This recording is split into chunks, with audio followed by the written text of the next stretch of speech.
Hey, thank you so much for tuning in to Instrumental Intel. I am your host, music producer Chick with Beats, and I'm glad that you've joined me today. I've got a special episode since this is episode 52. I can't believe that, this was launched that long ago. The year flew by so quickly. But, just to kind of celebrate, I want to highlight some of the gems and insights that have been shared throughout the year Instrumental Intel has launched. So I'm going to be bringing you that, some little tidbits, some snippets, highlights, and of course, instrumentals for your inspiration. So before I go ahead and drop that first beat, I got to give a shout out to my home station, Grander Radio out of Grand Rapids, Michigan. And with that, let's go.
Episode 1, Mental Health and Creativity with Fire Free.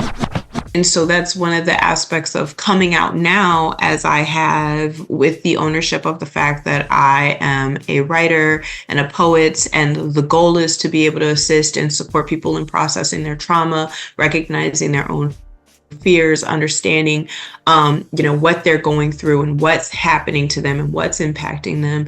These are all things that, if the world were more open to the fact of accepting people to create the space, as opposed to making themselves fit in making their circle peg fit in a square knob, then we wouldn't lose so much time. We could move faster. It could be more innovative. There could be more room to bring in variations of beautiful things that create space. And with hip hop becoming so formulaic to fit a business and an industry, a lot of the mental health and a lot of the aspects that are mindful and beautiful for people are lost. Episode 2, Exploring Authenticity and DJing with DJ Milk D. Well, you just said something really key being yourself. You're trying to be a DJ, or you are a DJ because you love music or you love to entertain. So why not try to give your best shot on both of those? Meaning, show your energy, show your love for the music and for your craft.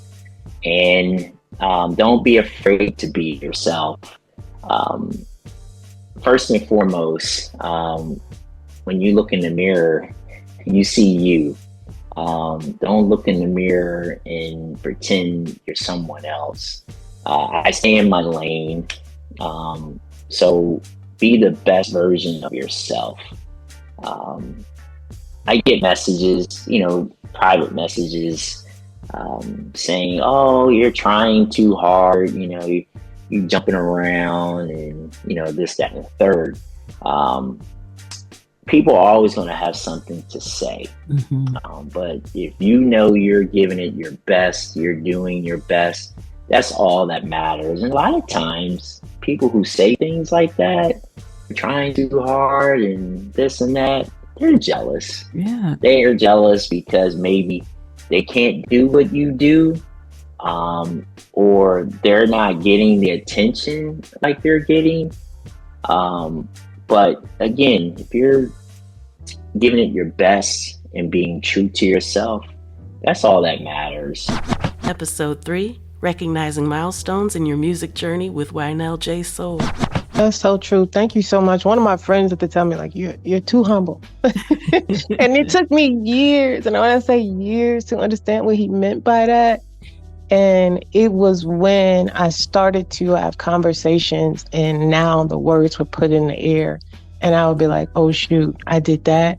Oh, that is success. Because we all measure success differently. And sometimes if we compare our success levels to other people, we'll miss where we were really successful in our life in some capacity. Right. And I have to tell this story because this is one of the things that happened to me in Germany on a more spiritual level that made me understand who I was and what I was doing and why it was important. I went in Germany in a small town called Schwetzingen. And we didn't have a show, but we had a show like the next day.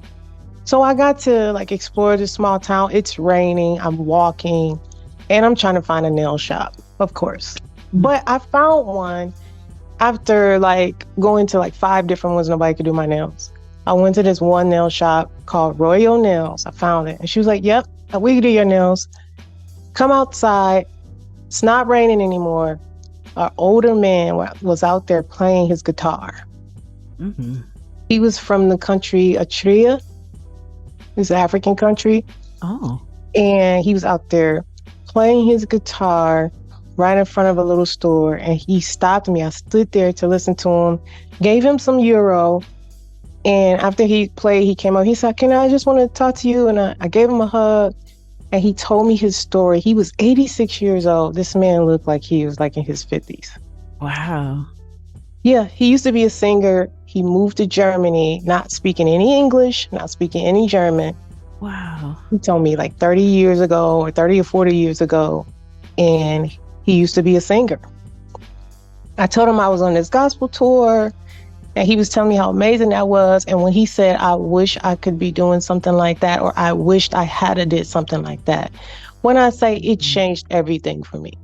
It made me be a little bit more grateful because at this point of the tour, I was just kind of like missing home a little bit, not really feeling it. I'm in Europe. I'm in a different country. Everything is different, And when I left that town and after I met that man, I told somebody, I said, I met an earth angel. And he reminded me exactly why I was here doing what I was doing. And it shifted for me. Episode 4, Mental Health and Hip Hop Through the Years with Cinque Barlow. Rapping versus singing. Like when someone is singing, you can misinterpret words or not get what they're saying. You can't miss the message when someone is rapping.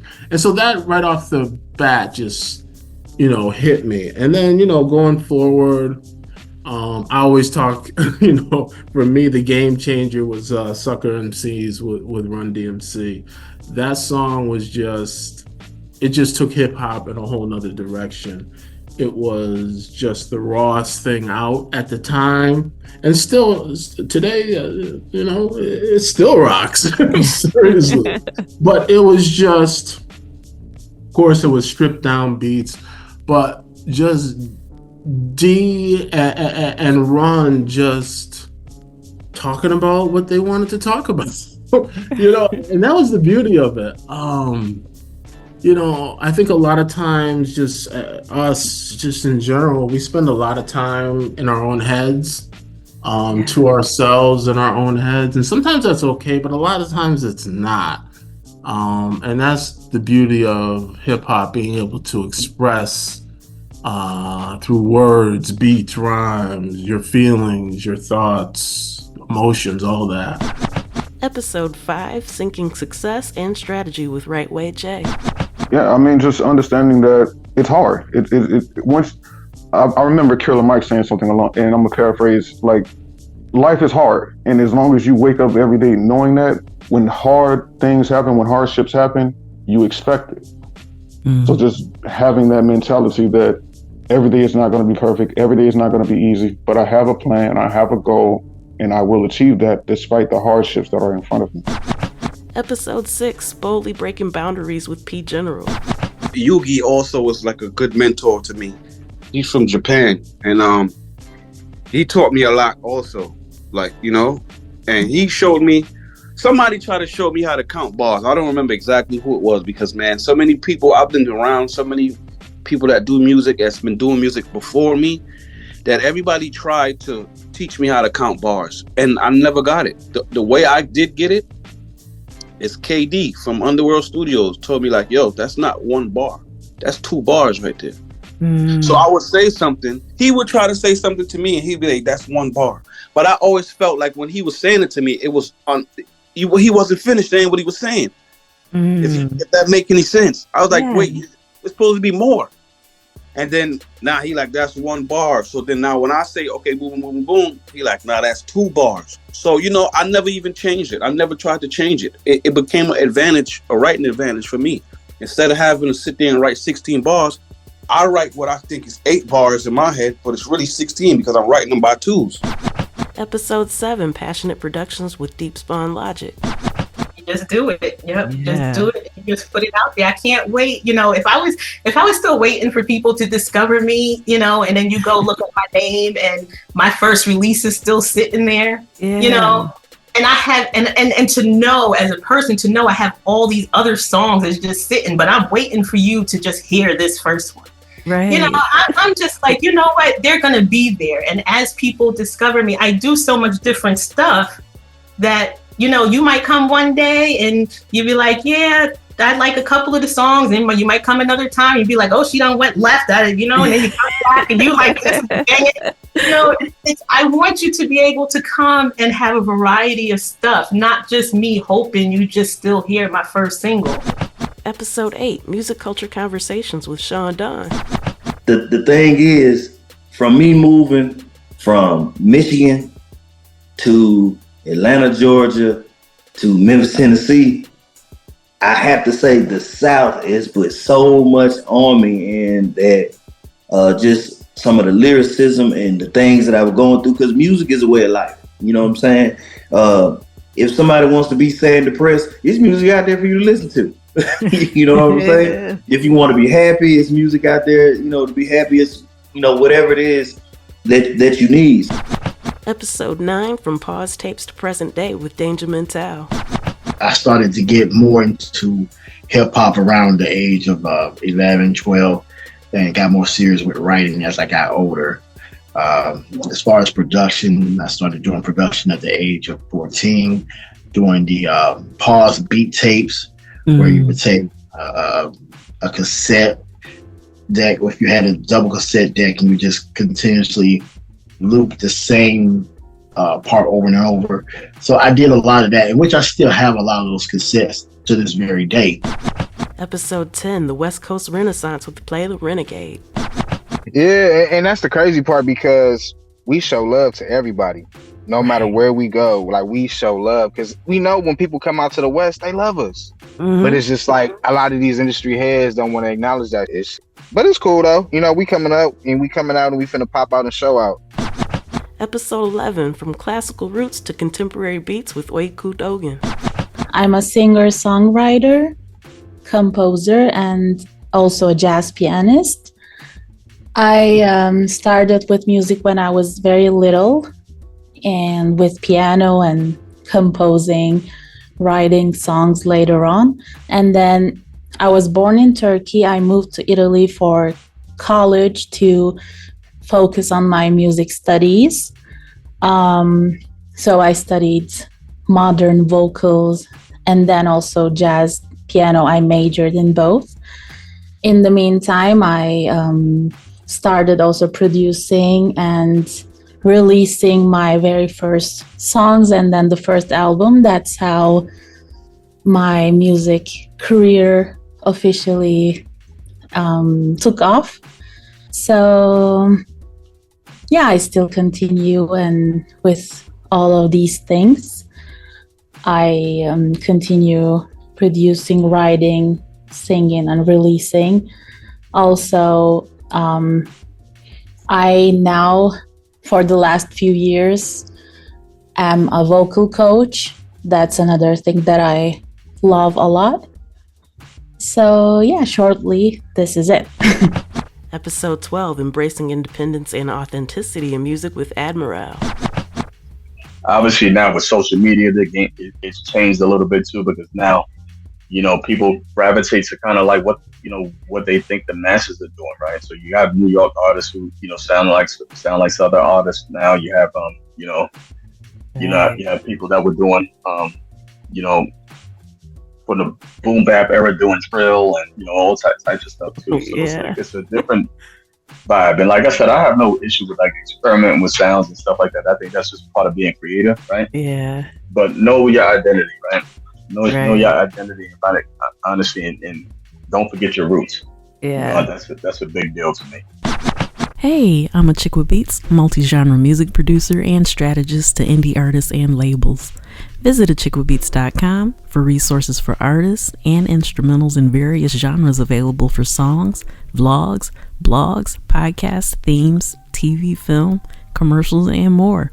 Once again, that's achickwithbeats.com. That's ACHICKWITBEATZ.com. Let's make something happen. Episode 13, The Art of the Flip, Creativity and Beyond with Page One. So that's why I like to have my energy, because I'm telling anybody, you're gonna have a big problem going on stage after me, because I came from street performing. So I know being a street performer on the street and making tips, I had to do something extraordinary to make you go in your pocket, because you can always walk off and say, well, keep up the good work. Like, what?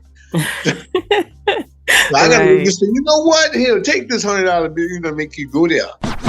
Episode 14, From Musical Diaries to Creative Destiny with Taizen. I realized that I was then writing songs in a way that was as if they were just diary entries, or like as though no one else would hear what I was writing about.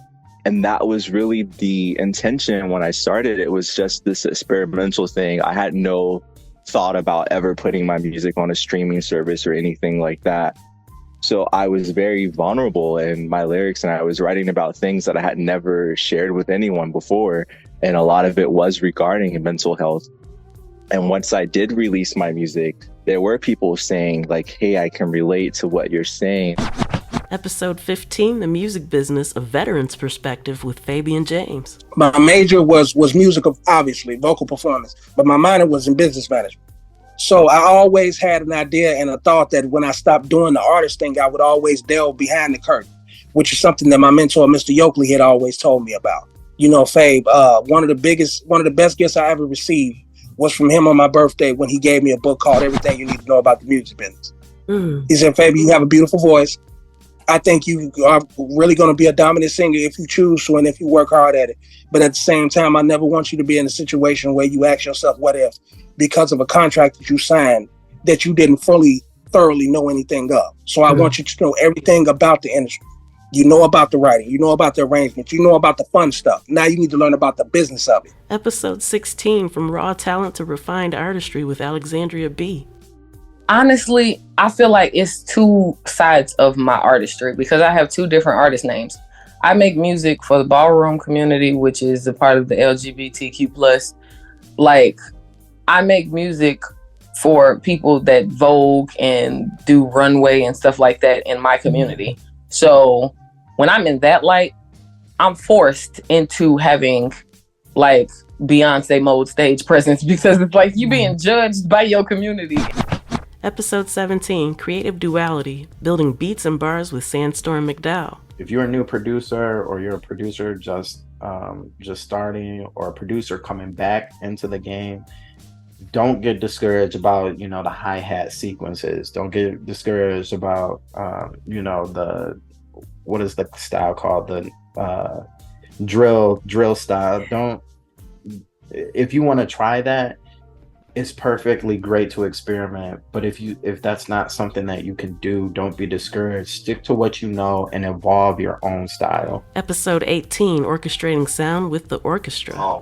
It really is an art that you have to really work hard at, and in order to perfect it, even if you have talent, you still have to refine the talent and get to a place where it's usable and people understand and feel where you're coming from. Because it's really a feeling, and it's really part of the soul. And so when you're just doing it just to get some money or because you think this is the easiest way to get to where you want to go, like that's not why people make music. Episode 19, Unpacking Hip-Hop Production and its Influence with Kershawn. Oh, I'm open to explore, but I love 90s hip-hop. And one thing I love about 90s hip-hop, not only the break drums, but like the heavy jazz influence is when you listen to 90s hip hop, you will hear a horn stab somewhere, you know? So anything with horn stabs, I love sampling horns.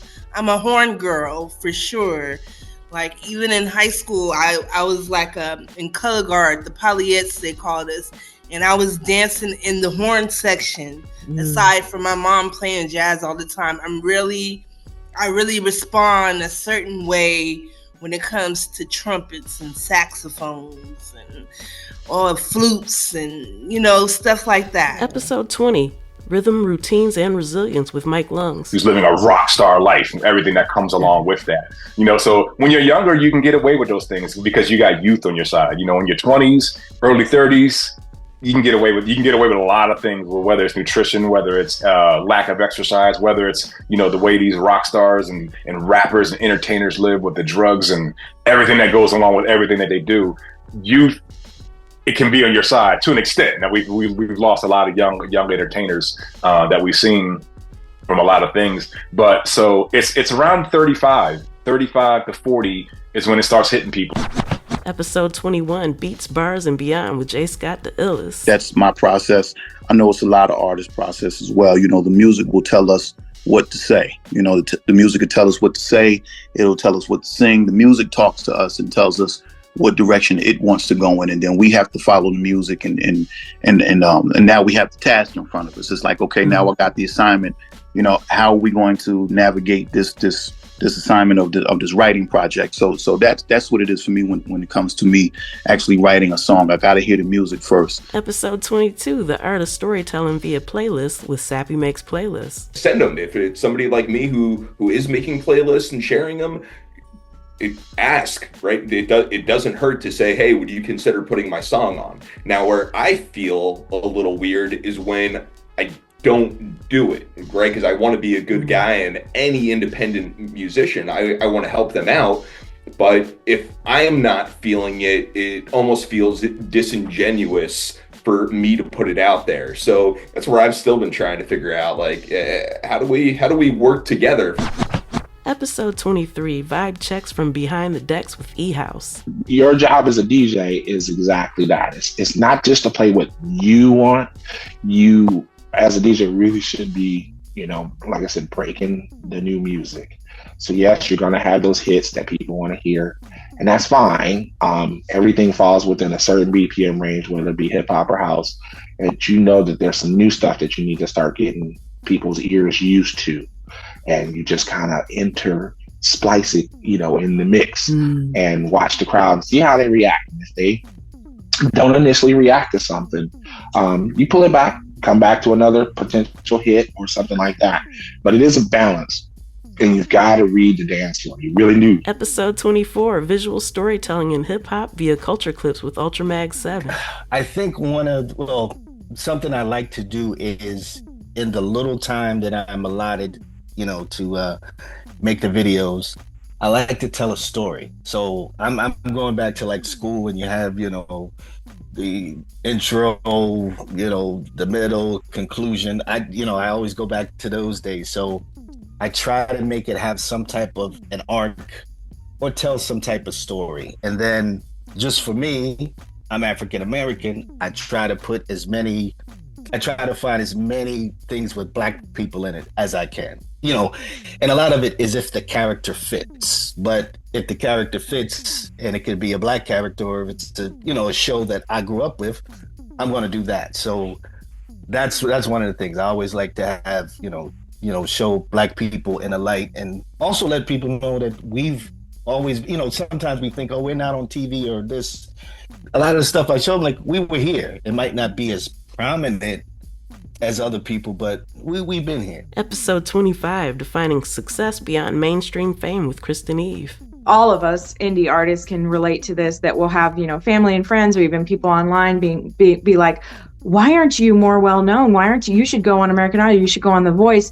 And I know they mean well. We all know they mean well, but sometimes we have to sort of chuckle to ourselves and be like, why do you think I want that path? It doesn't mean I'm not successful or doing a great job in this world if I'm not on that broad scale. It doesn't define success, Episode 26, crafting emotional connections through song with Adrienne Ralph. Oh, I love like the harmonies and like the groove and the feel and the passion of like R&B and soul. And then you can kind of see like in folk and Irish music, there's a lot of like storytelling. And so it's just like a different way that emotions come through, and that like the song tells a story like through like almost like poetic words instead of like a person's voice like being so like conveying emotion, but they're both carrying like a story. Episode 27, chronicling music history past and present with Newbie the Ear Hustler. We got to see all the changes. We got to listen to and enjoy our parents' music and come forward. And I always tell people, we not your grandma's grandma. You know what I mean? We're different, you know what I mean? So we've experienced so much change and so much cyclical music, and that, everything comes back around. I mean, we talk about hip hop artists, the golden era hip hop artists, even boom bap hip hop artists that are now re-releasing, coming back out and saying, yo, we still here. I love it. MC Lyte, Rakim, like LL, like this is what is needed in hip hop to kind of mix the pot up a little bit. Episode 28, the power of perspective and perseverance in music with Tamike. You grow and get a different perspective on people, places, and things. Yeah. And have to, separate yourself and create boundaries. That's very important. And you have to know who you are as an artist. And don't listen to anyone saying no nonsense to you, Episode 29, navigating indie artist life, music, content, and more with Megan. I mean, I was just thinking about this earlier, how I would have not really had the chance to like produce my own music independently and release it. It was all about labels at the time. And now we're just seeing where you can have this global reach just because of the internet, and it does create that saturation of the market. But I really do think it is very advantageous though for people that probably may not get as big of a chance to be able to release music. Episode 30, Detroit, hip hop culture and academia with Deidre DeEssence Smith. It's the hip hop. So I take them through that, and I talk about the lived experience of African Americans that were actually doing hip hop, but they hadn't been credited for creating it. Like I showed them the Jubilaires, which is a very popular thing to do now in hip hop courses. But way back when, you know, I've talked about the Jubilaires, I'll talk about Ella Fitzgerald and her scatting ability and how she was so in the pocket, and she'd go from singing, you know, this beautiful songs and ballads to scatting, and her rhythm was very reminiscent of early rap. Episode 31, Amplifying Voices in Music and Black Literature with Doug D. Sims, aka DJ Metro. I started making mixtapes with the cassettes years ago. You know, I was 12 years old selling mixtapes or whatever the case is. Everything from breaking down radios, putting radios back together. Every album that came through the house, I read all the liner notes while I'm listening to the music. I listened to the full album. Episode 32, Building Soundscapes, a musical journey with Sean. The advice I would give is to do everything yourself, but to find a solid team that's willing to invest in you. Because without the record deal, you're spending a lot of money. You're spending a lot of money. And what's sad is, if you don't have at least $50,000 to push your music, it's not going anywhere. And it's like, how do I get $50,000, right? As an independent artist, and I don't have nobody backing me. So you put out all these little projects and you become an influencer and put out a lot of content and build up fans. Let people see you working and see if they want to invest in your work. Episode 33, Lessons from the Airwaves, Insights for Creatives and Innovators with Kim Carson. I mean, I supported myself with this business, and it wasn't easy as a woman. I mean, I was the first woman at each radio station I worked at for the first 10 years of my career. Oh my gosh. And so, yeah, you know, talk about breaking through some glass ceilings and shards still left in my skull.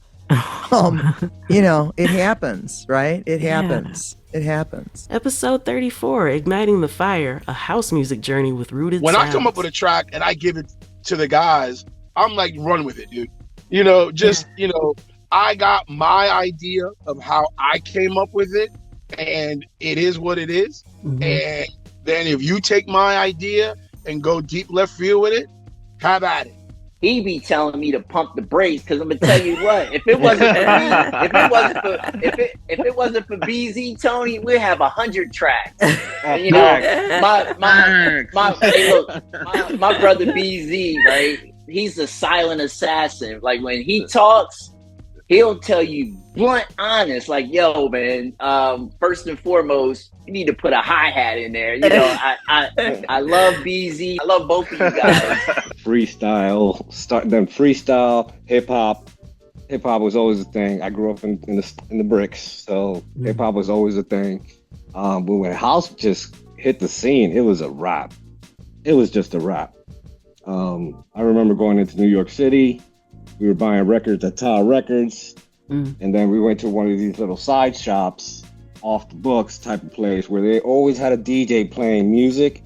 Soho Hop, my anthem. Episode 35, Lessons in Longevity, Turning Passion into Legacy with Raybone Jones. I've been DJing now for over 40 years. My music production, I could say, will probably start at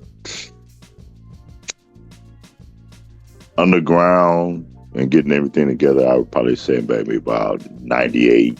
Episode 37, Curating Experiences Through DJing, Music, and Media Production with DJ Cage. We'll look, you know, based on the song, we'll try to at least find stuff, like I said, that's accessible, whether it's stuff that they have access to, or stuff that's just in the city, you know, iconic spots in the city. But then a lot of people use those, so you try to find what I like also is like buildings with textures or certain lighting, or, you know, just something that has a look to it that's not the obvious. Episode 38, Amplifying Hip Hop Culture with the Hip Hop Shop. Back in the days in the 80s, hip hop wasn't prevalent like this. You had to dig for it, and we did that to get it, and we loved it more. So basically, you have to get back to the basics, and unfortunately, you're gonna have to dig on your computer and find these these artists that want to do it. Right. Well, Samson, I'm gonna jump in right where you just said. That's why I feel like your radio is so different, because you can get that type of music on your radio.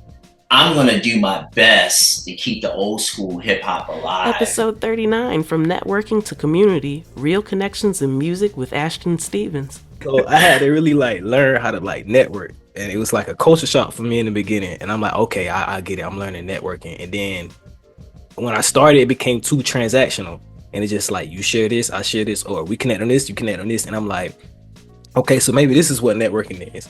And then I begin to see her networking. She's like building real relationships. I'm like, well, how you do that? And she was like, you got to nurture the relationship. You can't just follow each other and expect that this gonna just. I'm like, oh, okay. So this is how you know. And then it got from that to just really at the space I'm at. I'm just really wanting just relationship. I don't really care too much for anything else. Episode 41, Amplifying Indie Artists via Creative Network Strategies and Radio Exposure with Fabian James. A DJ is a vessel. Anything that deals with the music, you have to, the DJs, the podcasters, the radio hosts, the radio station, stuff like that, all of those are what you call a Voltron. It all creates one big thing. Mm-hmm. So you have to utilize those. Episode 42, Music Education Meets the Real World, Bridging Academia and Industry with Jetro Da Silva. How did I manage to teach and still do the business, right? Yes. So at Berkeley, for example, I was, Whitney was working 3-4 times per year. So I use the travel with Whitney as material for the school. So every time I travel, I made that into class material. Episode 43, Turning Ideas into Impact with Tigmatic. And today with the independent artists, they are in total control of their own creativity and their own fate as well. Yeah.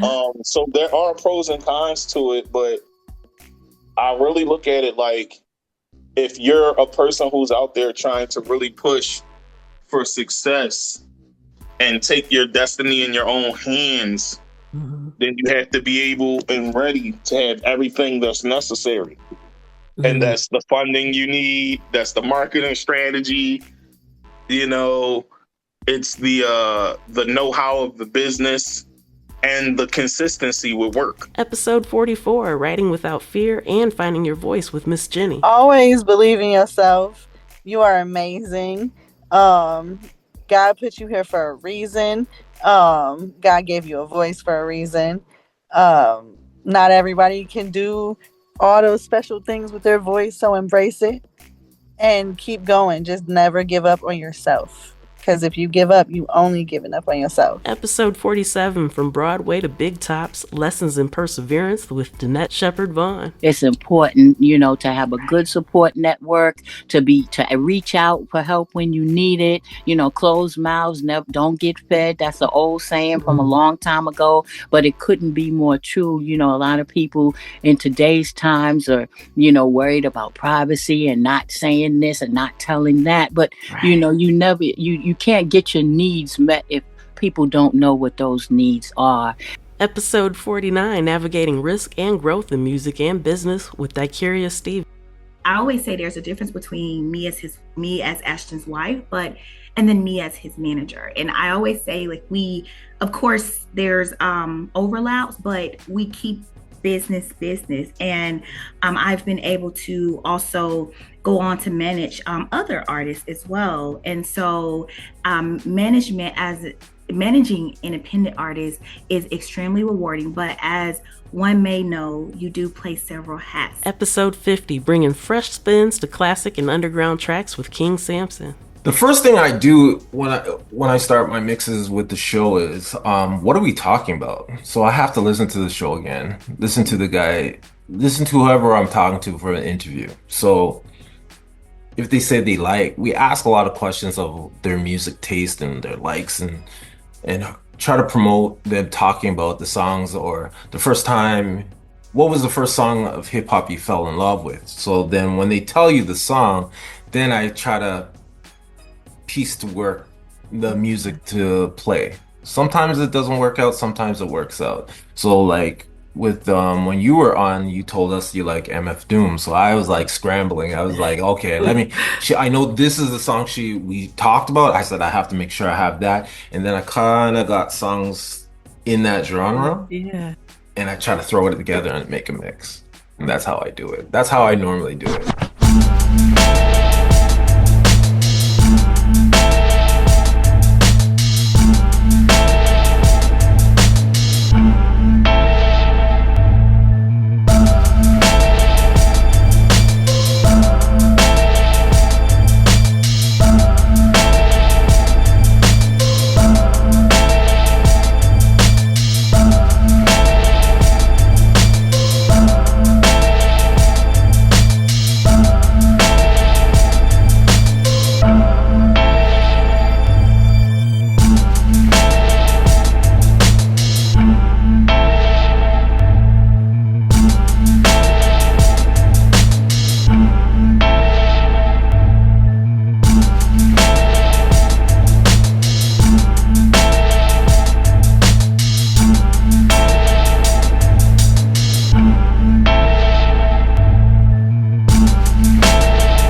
All right, and that's a wrap for this episode of Instrumental Intel. I want to thank you once again for joining me. I'd like to thank all the guests that I've had on the podcast since it launched for coming through, sharing their insights and wisdom, something that we can all grow from. And of course, I want to thank my home station, Grander Radio, out of Grand Rapids, Michigan. Make sure you come back next week. I got more goodness lined up for you. So till next time, you know where to find me. Tune in, tell a friend. I'll see you then. Peace.